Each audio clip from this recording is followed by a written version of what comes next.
François Copé. Monsieur le Président, ma question s'adresse à Madame la ministre du Travail.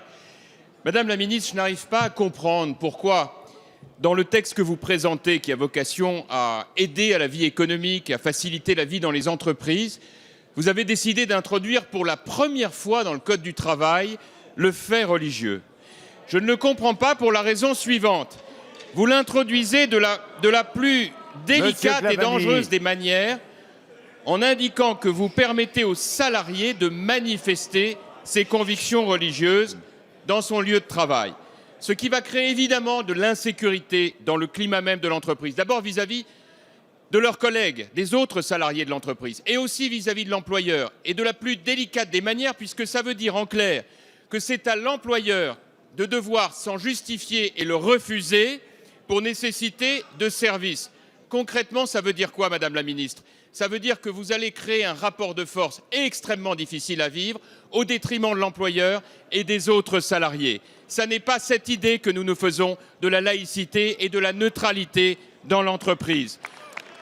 Compte tenu de ce qui s'est passé dans la crèche Babilou, compte tenu de la même manière des travaux qui sont mis en œuvre aujourd'hui, à l'image de ce que nous avons fait, nous, il y a 2 ans, avec la proposition de loi par laquelle nous proposions, et le gouvernement l'avait refusé, que ce soit les employeurs qui fixent un règlement intérieur qui permette à chacun, dans la concorde, de manifester, s'il le souhaite, leur pratique, mais que tout ça soit organisé. Plutôt que cela, vous introduisez par le biais des salariés un risque de rapport de force. Je crois vraiment que tout cela n'est pas raisonnable parce que c'est une demande d'accommodement raisonnable face à, en réalité, des revendications qui sont déraisonnables. Donc je vous demande, Madame la Ministre, vraiment de voir si on ne peut pas maintenant, avant qu'il ne soit trop tard, retirer cette disposition parce que vous parlez du droit constant, mais aujourd'hui, le droit constant n'est pas clair. La parole est à Madame Myriam El Khomri, ministre du Travail, de l'Emploi, de la Formation professionnelle et du Dialogue social.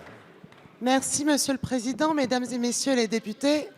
Monsieur le député Jean-François Copé, le Premier ministre a demandé à Robert Badinter, à travers une mission, d'ériger les grands principes du droit du travail, à droit constant. Dans la version qui sera présentée demain en Conseil des ministres, ces principes n'intégreront pas le Code du travail, ni aujourd'hui, ni demain. Première contre-vérité. Ces principes doivent guider la commission de réécriture du Code du travail jusqu'à l'horizon 2019.